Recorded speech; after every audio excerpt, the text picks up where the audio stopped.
Hello students, I am Nagendra Yadav.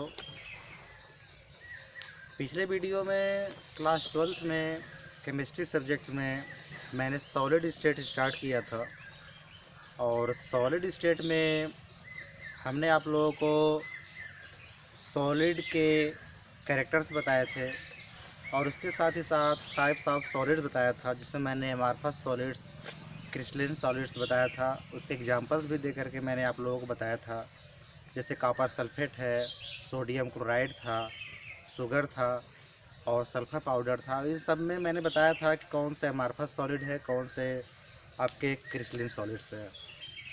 इसके बाद फिर आप लोगों को टाइप्स ऑफ क्रिस्टलिन सॉलिड्स पढ़ाया गया। तो टाइप्स ऑफ क्रिस्टलिन सॉलिड्स में हम लोगों ने उसके अलग अलग प्रकार के क्रिस्टलिन सॉलिड्स को देखा। तो अब इस वीडियो में हम लोग स्टडी करेंगे केमिस्ट्री में, जिसका नाम है क्रिस्टल लैटिस। इसे कहते हैं क्रिस्टल लैटिस।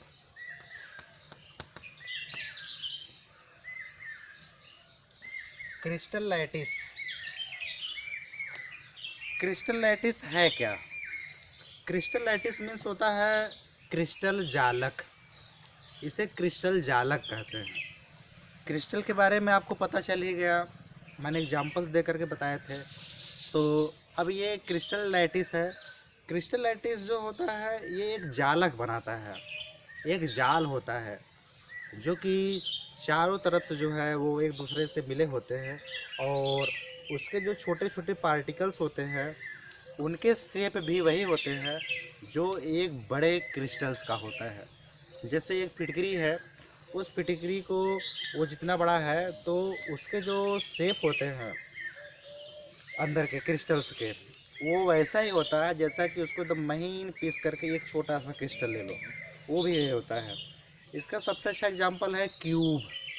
क्यूब आप लोग देखे हैं, वो जो क्यूब होता है जो लोग ऐसे से मिलाते हैं कि एक तरफ ग्रीन कलर होता है, किसी तरफ रेड होता है, किसी तरफ आपका येलो होता है, किसी तरफ वाइट होता है। तो फिर उसको हम मिलाते हैं, मिलाने के बाद पूरा पूरा एक तरफ वाइट, एक तरफ आपका येलो हो जाता है, एक तरफ ग्रीन हो जाता है, एक तरफ आपका रेड हो जाता है। तो वो एक क्यूब है। उस क्यूब का लंबाई, चौड़ाई, तमाम चीज़ें जो है, ऊंचाई, ये सब बराबर होते हैं। अब उस क्यूब में देखोगे तो वो छोटे छोटे क्यूब से मिलकर के बड़ा बना होता है। तो उसमें से जब एक क्यूब हम निकाल लेते हैं, वो एक पूरा का पूरा आपका क्यूब हो गया। उस क्यूब में से जब एक छोटा सा उसका पार्ट निकाल लेते हैं तो उसका भी शेप सेम वही होता है जैसा कि बड़े वाले क्यूब का था। तो इस छोटे से पार्ट में भी इसकी लंबाई, चौड़ाई, ऊंचाई, हर चीज़ इक्वल होती है। तो कहने का मतलब यह है कि जो एक क्रिस्टल्स होते हैं, उन क्रिस्टल की जो एक शेप होती है वो फिक्स होती है और ये क्रिस्टल्स छोटे छोटे सेल से मिलकर के बने होते हैं, जिनको हम यूनिट सेल कहते हैं। क्या कहते हैं? Unit cell. Unit cell. अब देखिए, ये यूनिट सेल क्या है? यूनिट सेल जो होता है ये क्रिस्टल लैटिस से ही प्राप्त किए जाते हैं। जो क्रिस्टल लैटिस होता है उसी का एक छोटा सा पार्ट होता है यूनिट सेल। देखिए, क्रिस्टल लैटिस में हम लोग पढ़ रहे हैं स्पेस लैटिस और यूनिट सेल के बारे में। तो बारी बारी से इनके बारे में हम लोग जानेंगे। जैसे आपका है स्पेस लैटिस। स्पेस लैटिस क्या है? देखिए, द 3 डायमेंशनल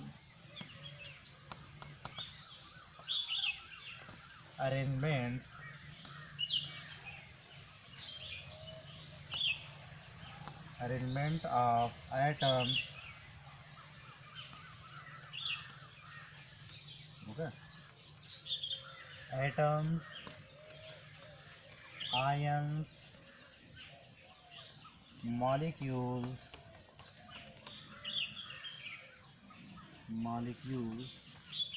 इधर लिख दे रहा है, एटम्स, आयंस,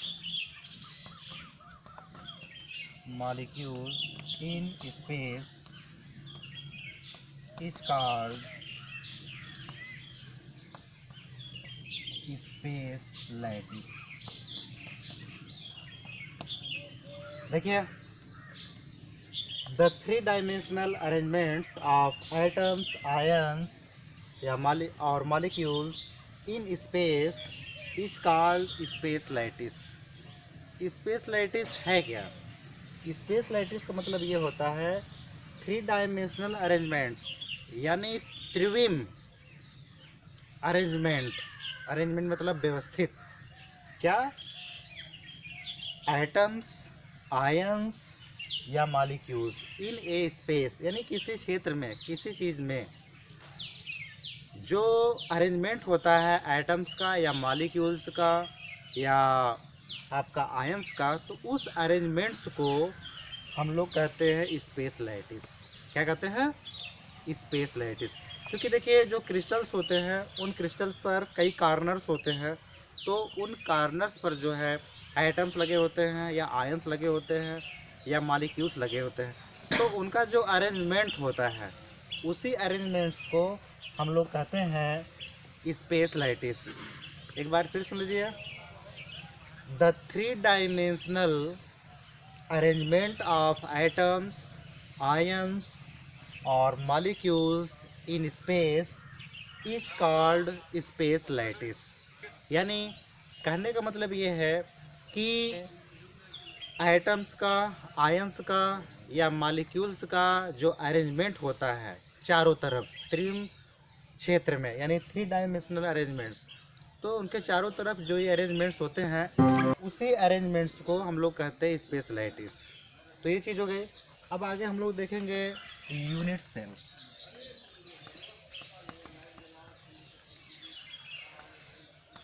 यूनिट सेल जो होता है ये एक पार्ट है जो कि रिपीट करता हुआ, इसको हम लोग जितना रिपीट करते रहेंगे तो उतने बड़े क्रिस्टल लैटिस का निर्माण हो जाता है।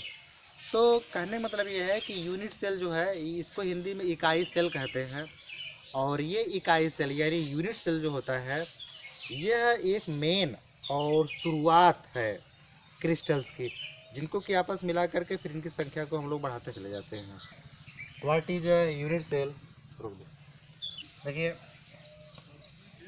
The smallest part of space लाइटिस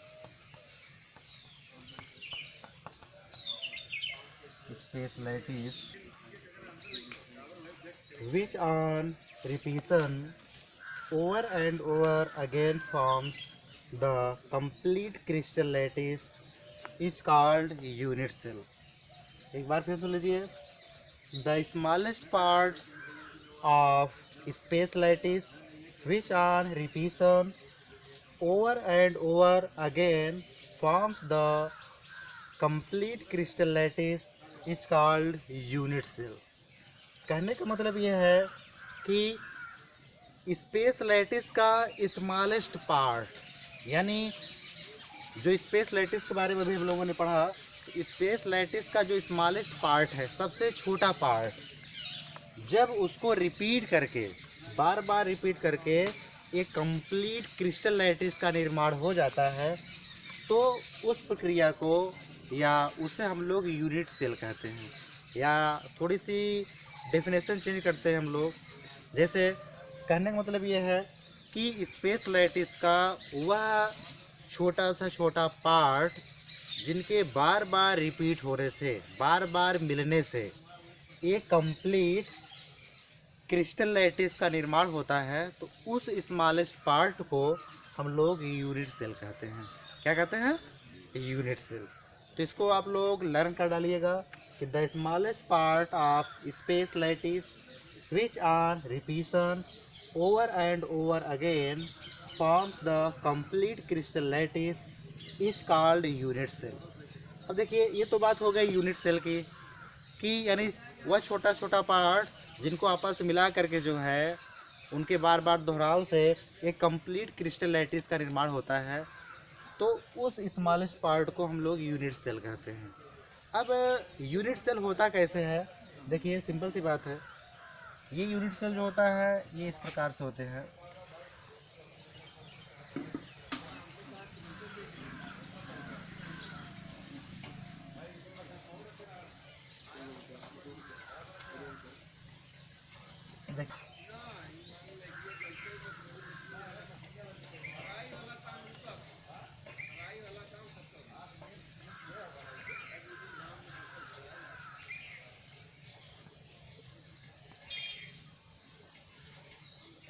यहाँ पे देखिए, ये आपका यूनिट सेल बना हुआ है, यूनिट सेल, जिसे हम लोग हिंदी में इकाई सेल कहते हैं।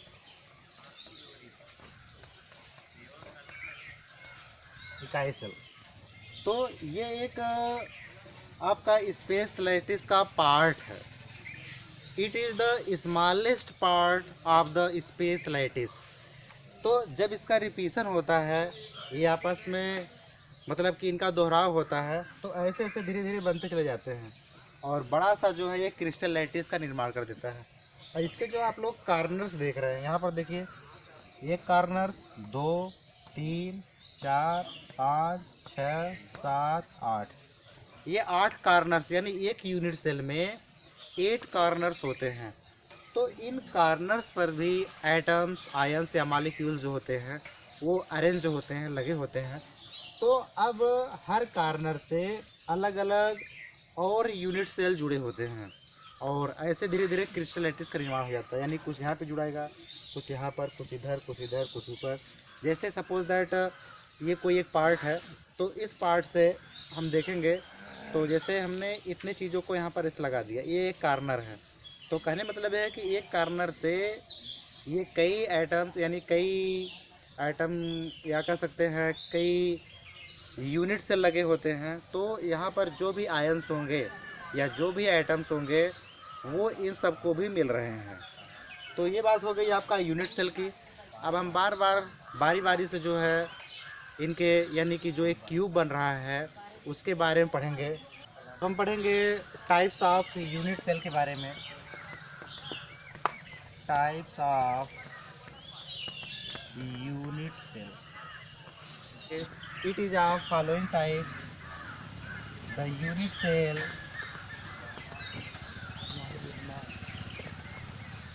are of following type। अब यूनिट सेल देखिए, पहला हम लोग पढ़ेंगे simple cubic unit cell. Simple cubic unit cell को हम कहते हैं SCC। ये SCC कहलाता है, या इसको हम प्रिमिटिव सेल भी कहते हैं, primitive cell.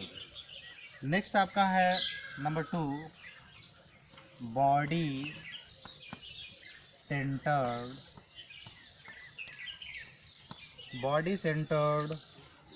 cubic unit cell। Body centered cubic unit cell is also called BCC। And next, face centered cubic cell। Face centered cubic unit cell, it is also called FCC, यानी face centred cubic cell. देखिए, इनके बारे में हमको पढ़ना है। ये आपका है simple cubic unit cell, next है body centred cubic unit cell, and next है face centred cubic unit cell. Hindi में देखिए क्या कहते हैं, हिंदी में इसे हम कहते हैं सरल घन इकाई सेल। जैसे जो यूपी बोर्ड के बच्चे हैं वो भी NCERT से पढ़ रहे हैं, तो इसको हम कहेंगे सरल घन इकाई सेल। और इसको कहते हैं, ये है आपका body centred cubic unit cell, यानी काय केंद्रित घन इकाई सेल। और ये है face centred cubic unit cell, जिसे हम कहते हैं फलक केंद्रित घन इकाई सेल। तो ये है, अब हम बारी बारी से इन सभी यूनिट सेल के बारे में पढ़ेंगे। तो पहला आप लोगों का है सिंपल क्यूबिक यूनिट सेल। देखिए, सिंपल क्यूबिक यूनिट सेल होता क्या है, बहुत ही सिंपल टॉपिक है ये, इसे सिंपल कोई टॉपिक हो नहीं सकता केमिस्ट्री में। सिंपल क्यूबिक यूनिट सेल, सरल घन इकाई सेल, जिसे हम प्रिमिटिव सेल भी कहते हैं। यानी केवल एक यूनिट सेल बना दो, वही जो यूनिट सेल होगा वो आपका SCC कहलाएगा। जैसे देखिए, simple cubic unit cell, the cubic unit cell in which the atoms, ions और molecules are present only at the corner of the cubic is called simple cubic unit cell. एक बार फिर से सुनिए, the cubic unit cell in which the atoms, ions or molecules are present only at the corner of the cubic is called simple cubic unit cell। कहने का मतलब ये है कि सिंपल क्यूबिक सेल में होता क्या है। सिंपल क्यूबिक सेल में जो एटम्स होते हैं, आयंस होते हैं या मॉलिक्यूल्स होते हैं, वो केवल और केवल इनका जो कॉर्नर होता है क्यूबिक का, उस कॉर्नर्स पर जब उस कॉर्नर्स पर प्रेजेंट होते हैं तो उसे हम सिंपल क्यूबिक यूनिट सेल कहते हैं। यानी किसी इकाई सेल में उनके कोनों पर, यानी उनके कॉर्नर्स पर एटम्स, आयंस या मॉलिक्यूल के व्यवस्थित होना सिंपल क्यूबिक यूनिट सेल कहलाता है। अब इसमें आप लोग देखोगे, एकदम सिंपल सी बात है। यहाँ पर जैसे ये आपका है, देखिए ये आपका है एक यूनिट सेल,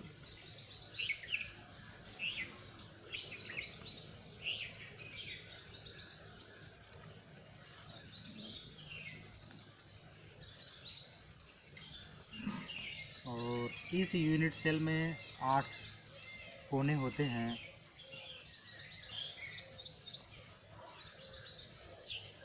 ये हो गया आपका यूनिट सेल, जिसे हम कहेंगे simple cubic unit cell. Simple cubic unit cell. देखिए यहाँ पर कहा क्या है, in which the atoms, ions or molecules are present only at the corners of the cubic। तो ये आपका एक क्यूबिक है, इस क्यूबिक के केवल और केवल कॉर्नर्स पर जालक बिंदु, यानी एटम्स, आयंस या मॉलिक्यूल्स जो प्रेजेंट होते हैं, उसे हम सिंपल क्यूबिक यूनिट सेल कहते हैं। जैसे यहाँ पर हम लोग देखेंगे, नंबर ऑफ कॉर्नर्स जो है वो आपका 8 है। 1 2 3 4 5 6 7 एंड 8 कॉर्नर्स हैं। तो इन 8 कॉर्नर्स पर हम लोग देखेंगे, जूम करिए थोड़ा सा। चौथा यहाँ पर है, पांचवा नेक्स्ट यहाँ पर है, छठवां यहाँ पर है, सातवां यहाँ पर है और आठवां यहाँ पर है। देखिए, एक कॉर्नर्स, 2 कॉर्नर्स, 3 4 5 6 7 और 8 कॉर्नर्स है, और 8 पर मैंने आइटम्स को लगा दिया है। तो कहने मतलब ये है कि जब केवल और केवल कॉर्नर्स पर जालक बिंदु उपस्थित होते हैं तो उसे हम सिंपल क्यूबिक यूनिट सेल कहते हैं। अब इसका हम लोग मतलब कि निकालेंगे, मेजरमेंट करेंगे। तो देखिए, number of atoms per unit cell, number of atoms per unit cell. तो यहाँ पर हम लोग देखेंगे, कुल मिला करके आपका जो है 8 कॉर्नर है। एक कॉर्नर, 2 कॉर्नर, 3 4 5 6 7 8 कॉर्नर हो गया।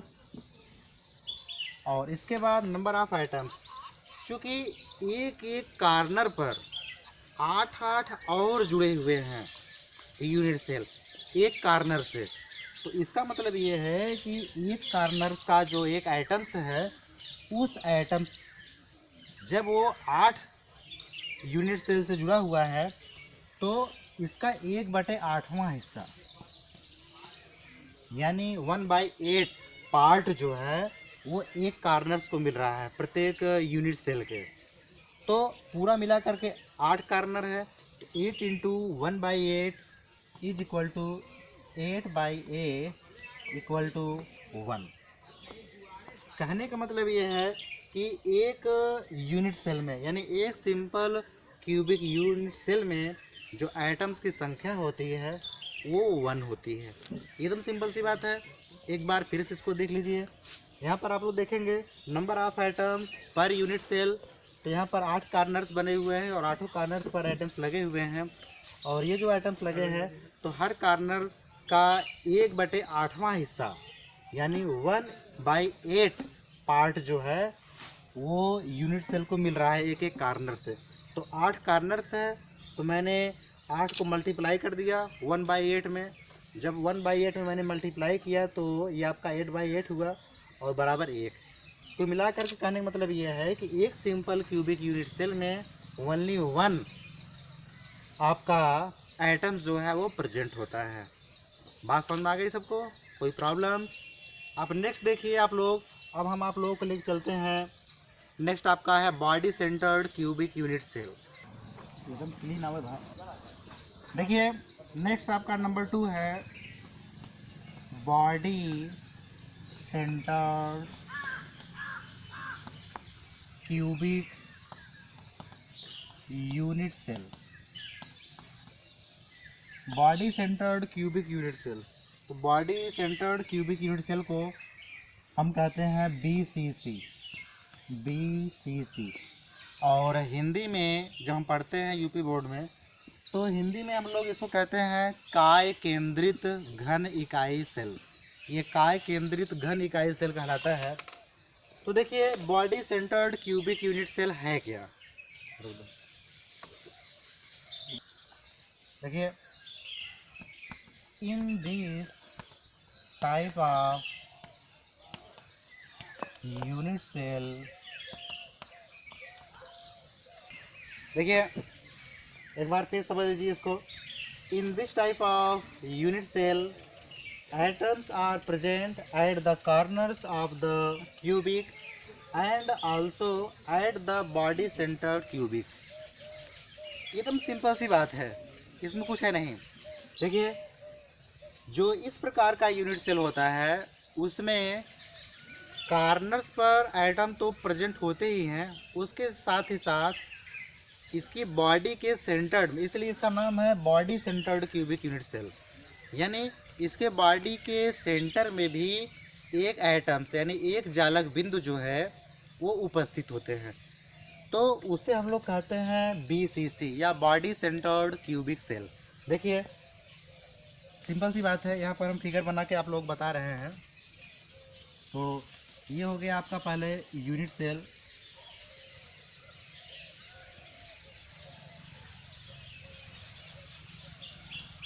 जिसमें आपको पता हो गया कि 8 कार्नर्स होते हैं और 8 कार्नर्स पर जालक बिंदु लगे होते हैं, यानी एटम्स जो है या आयंस या मॉलिक्यूल्स वो लगे होते हैं। और देखिए एक यहाँ पर लगा है, जूम करो, एक यहाँ पे लगा है, दूसरा यहाँ पे लगा है, तीसरा यहाँ पे है, चौथा यहाँ पे, पांचवा यहाँ पे, छठवां यहाँ पे, सातवां यहाँ पे, आठवां यहाँ पे। अब देखिए बहुत इम्पोर्टेंट चीज़, 8 ये हो गए। अब इसके बीच में यहाँ पर देखो, ये आपको इसका बीच दिखाई दे रहा है, सेंटर दिखाई दे रहा है। इसी सेंटर पर एक और एटम जो है वो उपस्थित होता है। अभी मैं इसका एग्जांपल्स भी आगे बताऊंगा, जो कि सीजियम क्लोराइड है। तो सीजियम क्लोराइड इसका एग्जांपल है, बहुत ही अच्छा है, बहुत ही सिंपल एग्जांपल्स है, उसको मैं बताऊंगा। तो वहाँ पर आप लोगों को ये समझ में आ जाएगा। तो यहाँ पर देखिए ये आपके क्यूबिक यूनिट सेल में जो है इसके सेंटर में काय केंद्रित यानी बॉडी सेंटर में एक एटम्स और पाया जा रहा है। तो ये जो एटम्स पाए जा रहे हैं तो उसी के कारण जो है अब इसका नाम हो जाएगा body centred cubic unit cell. ये आपका हो गया BCC, इसको हम कहेंगे BCC, क्योंकि इसके बॉडी के सेंटर में भी एक एटम मौजूद है।